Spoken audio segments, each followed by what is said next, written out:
The next type of reaction we're going to talk about is the double replacement reaction. This is where two ions from two ionic compounds switch places. Your cations switch places in two ionic compounds. You have a compound, an ionic compound plus an ionic compound to make a new ionic compound plus a new ionic compound.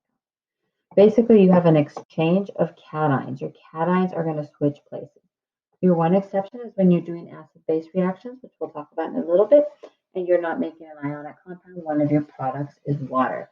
When you have that product of water, it's a good idea to write your water instead of H2O, write it as HOH. It'll make balancing later a lot easier. But you're exchanging cations. So what it looks like is this. You have a reaction where you have AX plus BY. Those two switch places. Switch places. AX and BY. The cations switch places. A is now with Y and B is with X. Okay. So if you're looking at the analogy with the people, you have two couples and they're dancing and they switch places. They switch partners. The two boys switched out, canceled out. Okay. So you can think of this like FOIL in algebra. The first and the last ions go together and the inside ions go together. For example, in this reaction, silver nitrate plus sodium chloride to give you silver chloride and sodium nitrate. If you look over here, sodium is with the nitrate, and on this side, it's with the chlorine. On the reactant side, silver is with the chloride, and on this side, it is with the nitrate. So silver goes with nitrate, it goes to chloride. Sodium goes with chloride, it switches to nitrate. The first and the last go together, and the middles go together. Remember, your cations always go first. Same thing here. If you look, your cations are switching places. Your potassium and your barium are switching places. First and last, then the outers. Okay? So a double replacement reaction involves an exchange of positive ions, in other words, cations, between two reacting compounds. So what you're going to look for in a double replacement reaction is you're going to look for a compound plus a compound to give you another compound plus another compound. So a compound plus a compound to give you another compound plus another compound. To remind you, your single replacement was a compound plus an element to give you a compound plus an element. This is two compounds. You're going to look for two compounds. So for a double replacement reaction to occur, one of the following things is usually true. There has to be a motivation for these reactions to happen. And one of those motivations is forming a precipitate. A precipitate, again, is just a fancy word for forming a solid. So if your end product one of your end products is going to be a precipitate, the reaction will happen. It is favorable for the reaction to happen. It is a motivation for the reaction to happen. And we will use solubility tables to discuss this. Only pre-AP needs to use the solubility tables. So if you are an on-level student, you can skip this section and go to the section where we're doing our predictions. Okay, another motivation for this reaction to happen is if one of your products is a gas and it bubbles out of solution. And the last one is if one of your products is a molecular compound, such as water. And this is true for acid-base reactions. So one of these three things has to occur. So let's practice. We're going to predict the products. Okay, so we're going to practice here. We have HCl plus AgNO3. You have a compound plus a compound. So your cations are going to switch places. Hydrogen is going to go with nitrate. Silver will go with chloride. We're going to do these. We're going to do these problems right here. And I will do them on the whiteboard so that you can see it a little better. Okay, for this problem, for the first one, we have HCl plus AgNO3. We have a compound plus a compound. So what's going to happen is our cations are going to switch places. Those two guys are going to switch places. So let's do the first with the outside, H with NO3. We have an H plus and we have an NO3 minus. When you put those together, you get an HNO3 plus. Now we're going to put our silver with our chloride. Silver has a charge of +1. It's one of those transition elements that you just need to know the charge of. Chlorine has a charge of -1. You put those together, you get AgCl. That is the first example. Okay, so let's try these right now. So right now we have calcium chloride plus sodium phosphate. This is a compound plus a compound. So these guys are going to switch places. So you're going to put calcium with the phosphate. Calcium has a charge of +2. Phosphate has a charge of -3. You look those up, and you end up with a Ca3PO4 2. Okay, that's the first one. Now let's put our sodium with our chlorine, our inners. You end up with an Na plus with a Cl minus. When you put those together, you get an NaCl. Okay, let's try another one. We're going to put this one, and those two are going to swap places. So you're going to get PB has a charge of +2 here. If you don't know why PB has a charge of +2, go back to the last unit where you figure out the charge of your transition metal.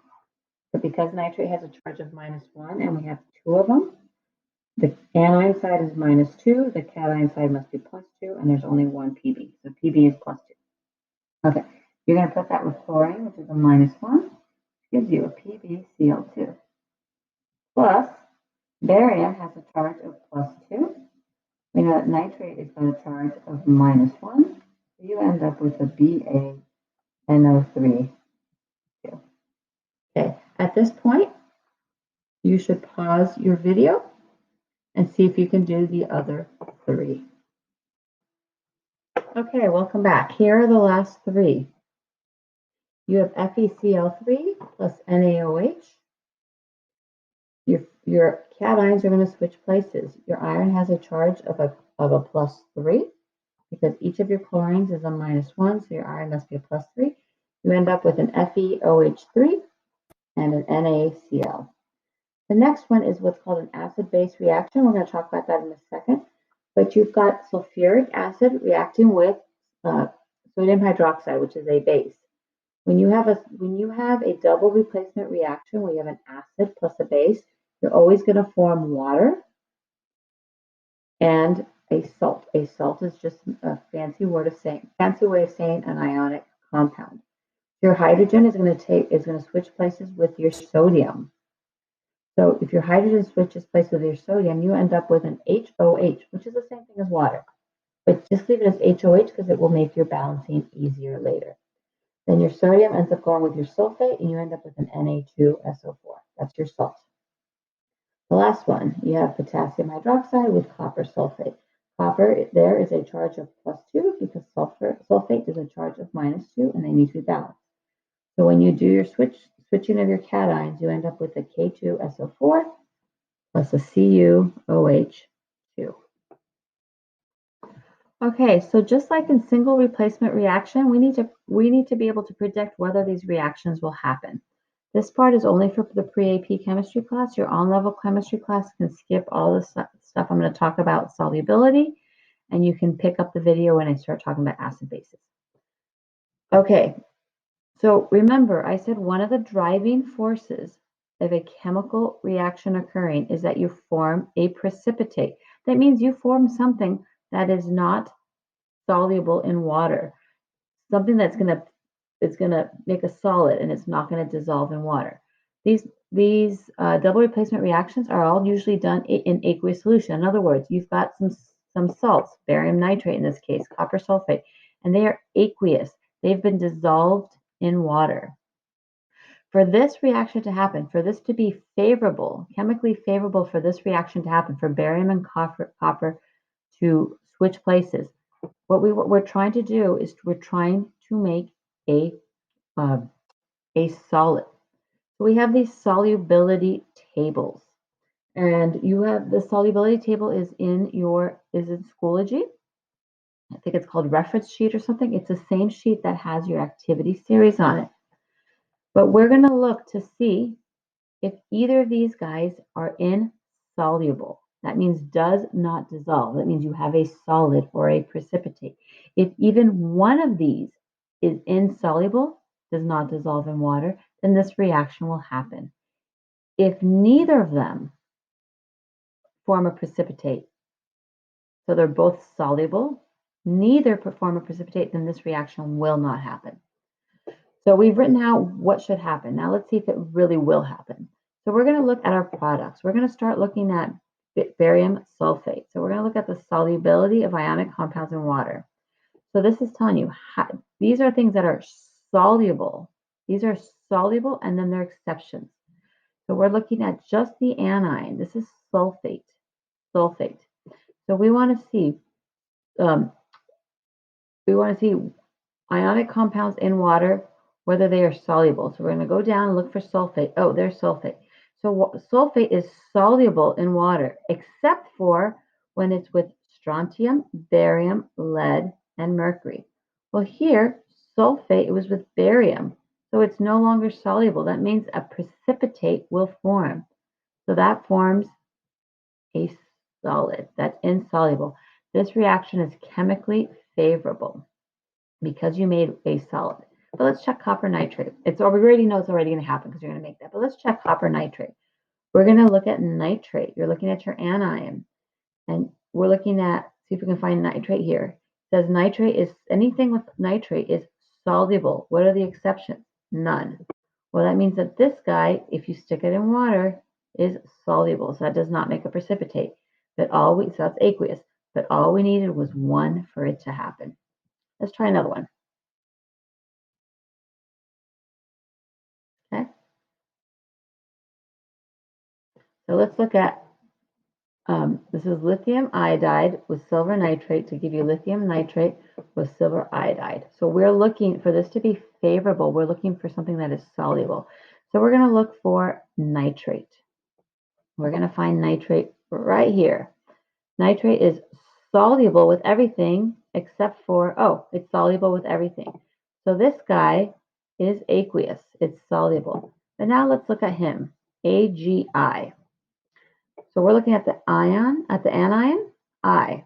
We're going to look for I. Oh, I's here. I is soluble with everything except for if it's with silver, lead, or mercury. Oh, look, silver. It's with silver, so this means it's forming a precipitate. You're forming a solid. A precipitate is formed, so this reaction is favorable. Okay, so now let's look at the problems. Let's look at the problems that we just did. Let's go back to the dry erase board to see if those reactions actually occur as we wrote them. Okay, so what we're going to look at right now is this first reaction that we did. We made HNO3 and silver chloride. So we want to find out if HNO3 or silver chloride, either of them either of them are going to precipitate out. So here I have that same table. I apologize, it's a little blurry here, but we can still look it up. So we're going to start with HNO3. So we're going to look at the anion. The anion is NO3. So we look for NO3 on our solubility table. We're looking at things that are soluble. NO3 is soluble with everything. There is no exception. So this guy is aqueous. Okay, so that's not going to be the driving force. Let's see if silver chloride is the driving force. So we're going to look at chlorine. Where are we going to find chlorine? Chlorine is right here. It is soluble with everything except for if it's with silver, lead, or mercury. Well, here we're with silver lead, or with the silver. So this is a solid. So that reaction goes as written. Let's look at the next one. We're going to look at calcium phosphate and sodium chloride. So we want to look for the salts of phosphate. So we're going to look for phosphate here. Phosphate. Oh, we find phosphate in this section of the table. Phosphate is right here.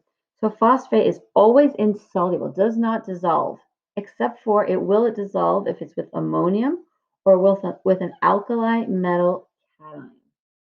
So we have to decide, is calcium an alkali metal cation? No, it's an alkaline earth metal.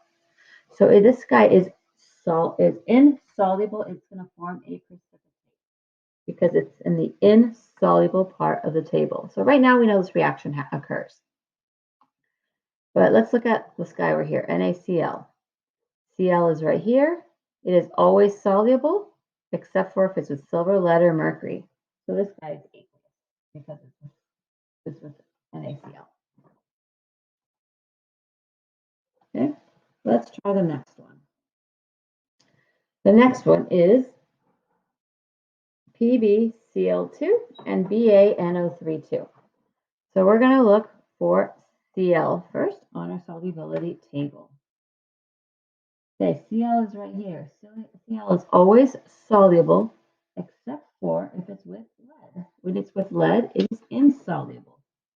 So that means we're making a precipitate. Okay, so this reaction occurs because of that. But let's check the nitrate.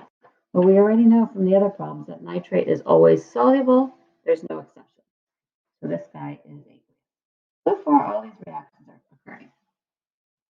Now let's look at FeCl3. Sorry, FeOH. That should be a 2 there. FeOH2 and NaCl. So we're going to look at OH, hydroxide. Where do we find hydroxide? When we look at our table here, hydroxide is always insoluble. That means you're going to form a precipitate unless it's with NH4 or an alkali metal cation or calcium, strontium, or barium. So what is OH with here? OH is with iron.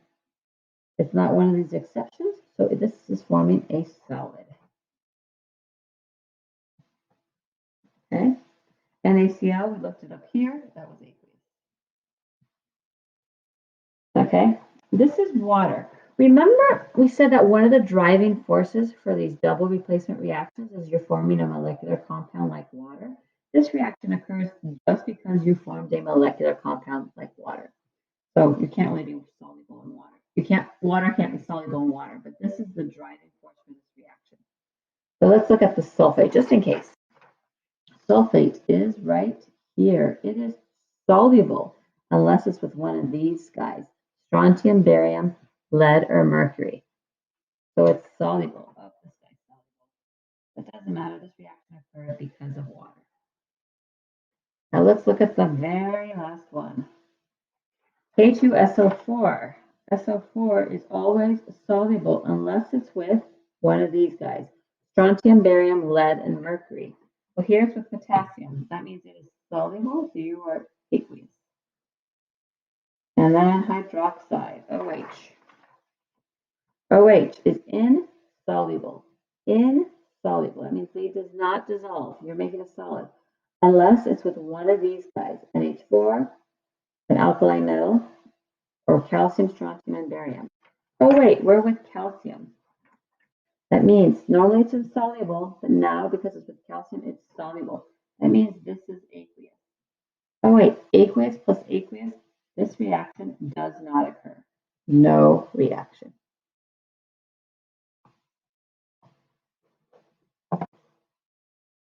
A specific type of double replacement reaction are your acid-base reactions. An acid-base reaction is a double replacement reaction that involves a reaction between an acid and base, right? And the products are always going to be the same. The products are always going to be water and a salt. Just to remind you, acids are anything that starts with hydrogen in their formulas. We learned how to name those and write those formulas last unit. Bases, we haven't talked about this yet, but bases are anything that has a hydroxide in it, an OH. It ends in OH. Okay, so acids are things with hydrogen, bases are things with OH. Okay, so if you have a double replacement reaction, that is an acid-base reaction. What you have is a compound plus a compound, and you make two more compounds. But if you notice, this is an acid because it starts with H. HCl is an acid, hydrochloric acid. This guy right here, KOH, is a base because it ends with an OH, potassium hydroxide. What's going to happen here is your hydrogen and your potassium are going to switch places. Your hydrogen is going to go with the OH, and you're going to make a water, or you can write it as an HOH, same thing. Your potassium is going to go with your chlorine. Here's your water, here's your salt. Remember, salt is just a fancy word for an ionic compound. Okay, so this is a very specific type of double replacement reaction where instead of forming something soluble, you're forming a covalent compound, which is water. The last reaction type we're going to talk about is combustion. Combustion is the reaction type that is the easiest to predict because it always has the same product, but it is the hardest to balance. When we talk about combustion in this class, we're going to be very specific. We're going to talk about combustion of hydrocarbons. Okay, a hydrocarbon is something that contains carbon and hydrogen. That's a hydrocarbon. If you have something that contains carbon and hydrogen, a hydrocarbon, and you react it with oxygen, you will always produce carbon dioxide and water if it is a complete combustion. And everything we're going to do in this class will assume complete combustion. Okay, so combustion, you look for a hydrocarbon. Sometimes you might have an extra oxygen on your hydrocarbon, but you look for something that looks like this. A carbon, certain number of carbons, certain number of hydrogens. It might have oxygens, it might not. And you see it if you see it being added to an oxygen, an O2. If you see O2 as one of your reactants, automatically you say, I know those products. Those products are going to be carbon dioxide and water. Very easy to predict. Hydrocarbon plus oxygen always gives you CO2 plus water if it is complete combustion. If it is incomplete combustion, you can get carbon monoxide and a couple other side things. But for this class, we're going to focus on just the complete combustion. The combustion is pretty easy to see. Carbon and hydrogen plus oxygen gives you CO2 and water. Okay, now let's put all those reaction types together. I would like you to, on these 5 here, I would like you to identify the reaction type, complete the reaction products. We're not going to balance yet. So why don't you pause your video and see if you can do that. So you have to go from the word equation to the formula equation. From the formula equation, you have to predict the product and tell me what type of reaction it is. So pause the video here. Okay, here are the 5 that were on that last sheet. First one is aluminum plus lead 2 nitrate. That is a single replacement. It is an element plus a compound. Element plus a compound. So aluminum is Al. It is just a monoatomic metal. So you just write Al. Lead 2 nitrate. Lead 2 has a charge of +2. Nitrate's got a charge of -1. You crisscross, you get PbNO3 2. So aluminum is going to try to replace lead. You will look at your activity series. You will see that aluminum is above lead on the activity series. Therefore, it is strong enough to kick lead out. So you end up with an AlNO3 3. That should be a 3 there. AlNO3 3 because aluminum has a +3. Nitrate's got a -3 and a lead by itself. Okay, the next one, cesium plus bromine. That is a combination or a synthesis reaction. It has 2 reactants and you're going to make 1 product. It's an element plus an element. Cesium is just CS. Bromine is Br2. It is an element, but it's one of those diatomics, so it needs a Br2. If you put cesium and bromine together, you're going to make an ionic compound. So you have to worry about your charges. Cesium has a +1 and bromine has a -1. So you end up with a CSBr. Just keep in mind, none of these are balanced. Okay, next one, hydrochloric acid plus lithium. That's HCl plus hydrochloric acid is HCl, lithium is Li. You recognize that this is a single replacement reaction. It's got an element plus a compound, and lithium needs to kick out hydrogen. In order to do that, lithium has to be above hydrogen in the activity series, and it is. Therefore, this reaction occurs. So you're going to have lithium with chlorine because that is a ionic compound. You have to balance your charges. Lithium has a charge of +1. Chlorine has a charge of -1. So together you make HLiCl. So you've kicked that hydrogen out, but hydrogen doesn't like to be by itself. It needs to be with another hydrogen. It's a diatomic. So you don't write just H, you write H2. And this is important because if you don't write H2, when you go to balance your equation, it will be incorrect. Okay, next one, C3H6 plus O2. Okay, that is a hydrocarbon plus oxygen. So you automatically know that that is combustion, got oxygen in it. You react those together, you're going to get carbon dioxide and water. That's a standard product. Okay, last one, calcium and fluoride. This is calcium fluoride. This is a decomposition reaction. You're starting off with one reactant, and you're going to break it down. So what's going to happen is you're going to cleave this right here. You're going to cleave it right there. You're going to get a calcium. It's monatomic, so it's just Ca, and then you're going to get a fluorine. The fluorine doesn't exist by itself. It's a diatomic, so it must be a CaF2. Again, this isn't balanced. Okay, to review, here are all our reaction types that we've learned. Synthesis is in the form of A plus B to give you AB. So for synthesis, you need one product. Multiple reactants, one product. Decomposition is AB going to A plus B, or it could be ABC going to AB plus C, something like that. For decomposition to happen, you must have only one reactant. Synthesis, you look for one product. Decomposition, one reactant. Single replacement reactions, you are going to be looking at your activity series. Your activity series to tell you whether a reaction occurs or not. And it is in these forms. A plus BC giving you AC plus B, where your cations are switched. You use your activity series to tell you whether cation A can replace cation B. Or it can be in A plus BC, where your anions are switched, where A can be an anion and C can be an anion. And you look at your halogens as they're written on the periodic table, you treat it as an activity series, and you see if that occurs. But basically, a single replacement reaction is an element plus a compound to give you an element plus a compound. Combustion is a hydrocarbon plus oxygen. You're going to look for CO2 and water as products. Anytime you see a hydrocarbon plus oxygen, you're going to get CO2 plus water.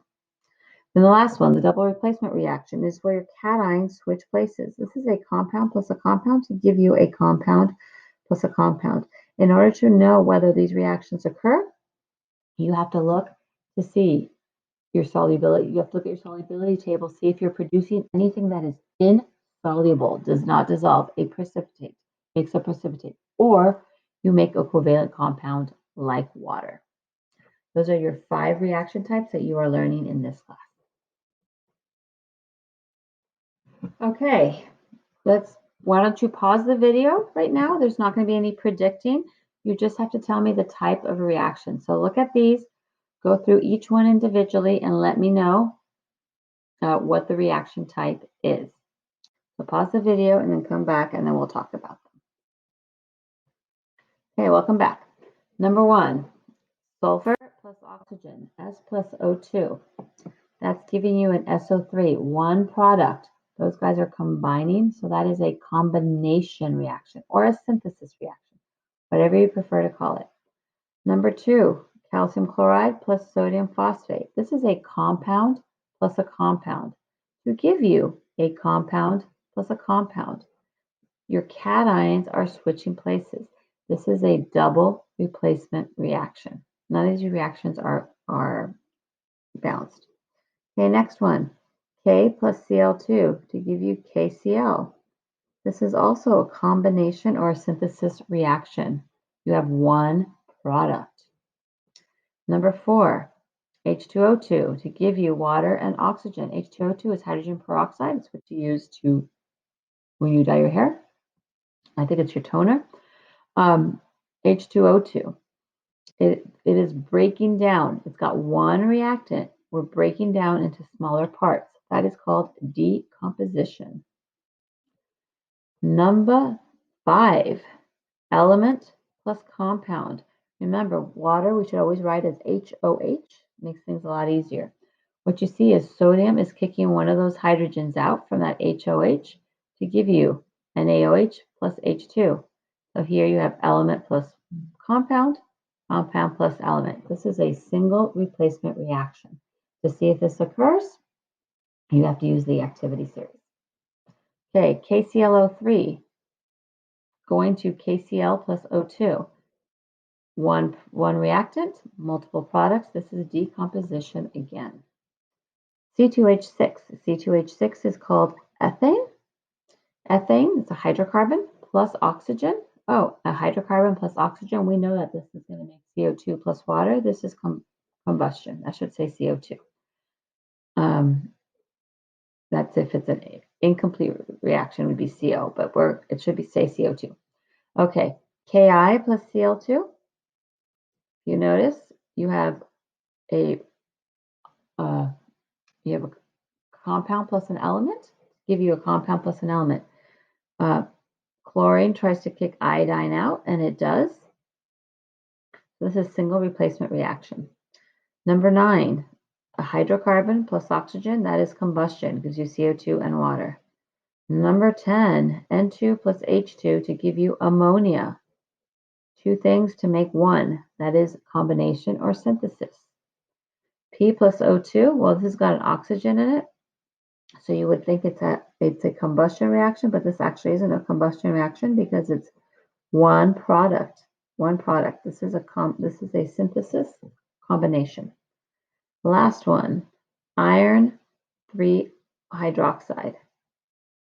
You notice it is being broken down into smaller parts. This is a decomposition reaction. You need to be able to identify them.